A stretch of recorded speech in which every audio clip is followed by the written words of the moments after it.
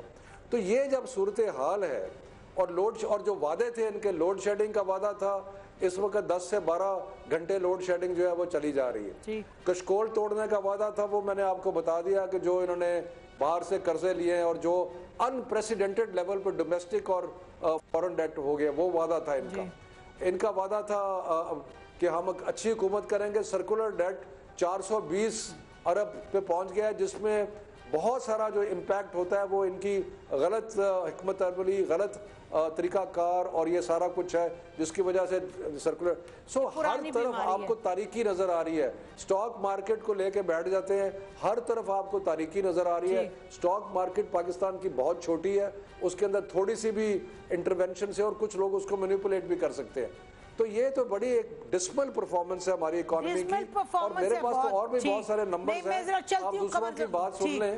قاہرہ صاحب اتنی ڈسمل ہے جتنی شفقت محمود صاحب کہہ رہے ہیں کوئی اہداف پورے نہیں ہوئے، اور یہ کہہ رہے ہیں کہ جی یہ ٹریڈ ڈیفیسٹ ہے وہ بڑھتا چلا جا رہا ہے۔ پیپلز پارٹی کا بھی کیس کیا یہی ہے؟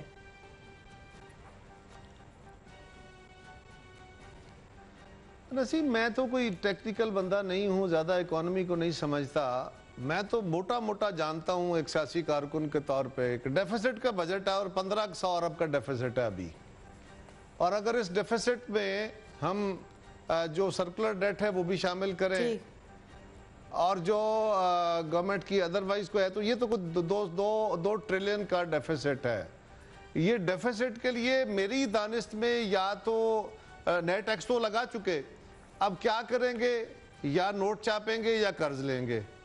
تو یہ جو بجٹ ہے پہلے تو یہ فرما دیجئے، اس کا اتنا بڑا جو آپ چنک اپ رکھ رہے ہیں وہ ڈیفیسٹ کہاں سے پورا ہوگا، مجھے تو سمجھ نہیں آ رہی۔ اگر قرضہ نہیں لینا، آپ کہہ رہے ہیں بڑا اچھا ہے، آپ کہہ رہے ہیں کہ ہماری زرعی اکانومی جو ہمارے ملک کا بڑا حصہ، بہت بڑا حصہ 70% ہماری ورک فورس اس کا تعلق زراعت سے ہے، وہ اکانومی آپ کی مائنس میں ہے، -0.19% میں اس کی گروتھ گئی ہے پچھلے سال۔ اس سال آپ کیا کر لیں گے؟ آپ کہہ رہے ہیں کہ جی ہم اپنے زرعی میں انسینٹیو دینے کی کوشش تو کی ہے جی، وہ انسینٹیو 341 ارب کا ایک دیا، آپ کو 150 ارب کا ایک دیا، گئے کہاں؟ سوال تو یہی ہے نا۔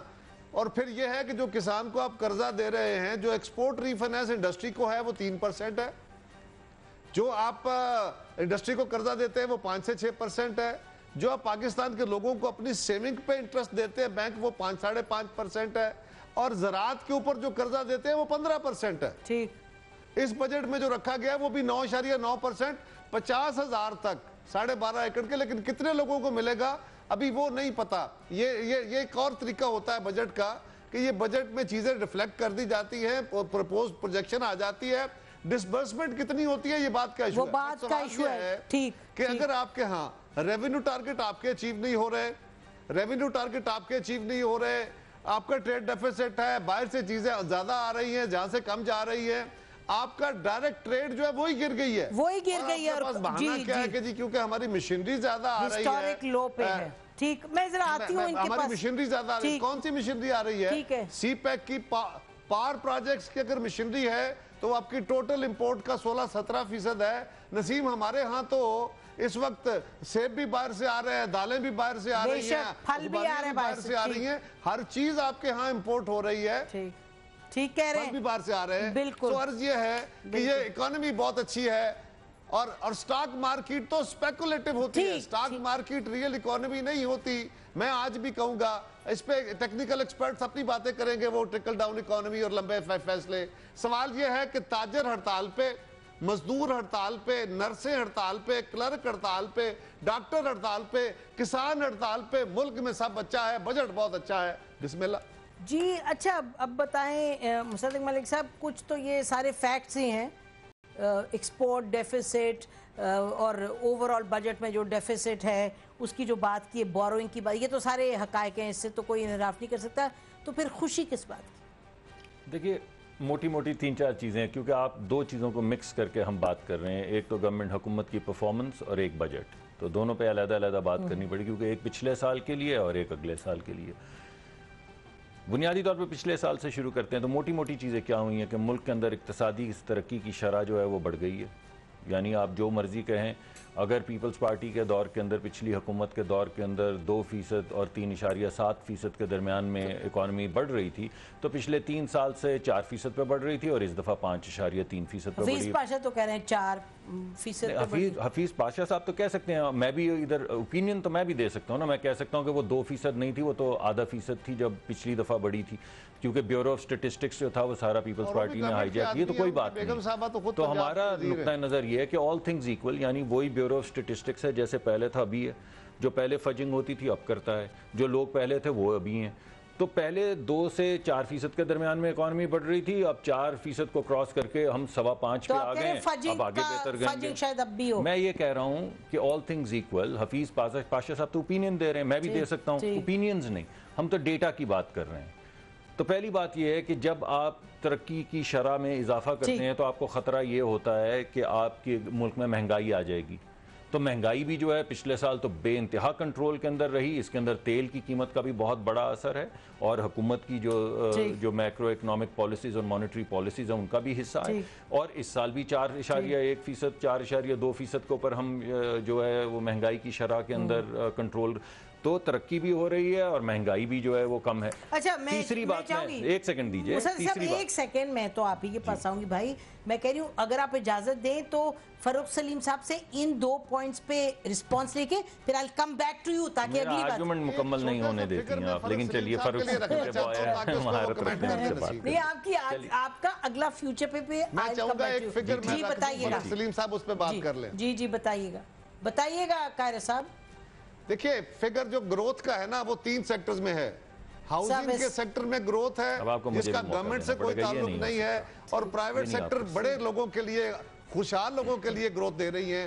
دوسری بینکنگ ہے، اگر آپ خربوں روپے پاکستانی بینکوں سے ہر سال قرض لیں گے اور سیکیورڈ لون ہوگا 8-8.5% پہ، اور لوگوں سے بارہویں بینک 5-5.5% پہ کریں گے، تو نیچرلی بینک انڈسٹری تو بینکنگ انڈسٹری تو فلرش کرے گی، لیکن اس کا ریزلٹ کیا ہے؟ کیا انڈسٹری فلرش کر رہی ہے؟ Answer is no. کیا آپ کی ٹریڈ فلرش کر رہی ہے؟ گاٹ یور پوائنٹ جی، گاٹ یور پوائنٹ قاہرہ صاحب، فلرش کر رہی ہے؟ Answer is no. بالکل مجھے آنے دیں جی، ویری کوئکلی آپ انٹرونشن کر دیں۔ بات یہ کہ آدھی بات قاہرہ صاحب کی بالکل ٹھیک ہے، ہوا یہ ہے کہ پچھلے 40-47 سال کی جو بوروئنگ ریٹس تھے ان کو کم کر دیا گیا ہے تاکہ لوگ پیسے لیں اور پروڈکٹیو سیکٹرز کے اندر لگائیں۔ کیپٹل کی ٹھیک، پچھلے سال جو لوگوں نے زیادہ پیسے لگائے ہیں وہ کنسٹرکشن سیکٹر کے اندر لگائے ہیں، اس وجہ سے کنسٹرکشن سیکٹر کے اندر گروتھ بہت زیادہ ہوئی ہے، وہ ہوئی ہے تقریباً 9.5-10% کے قریب کنسٹرکشن سیکٹر میں ہوئی۔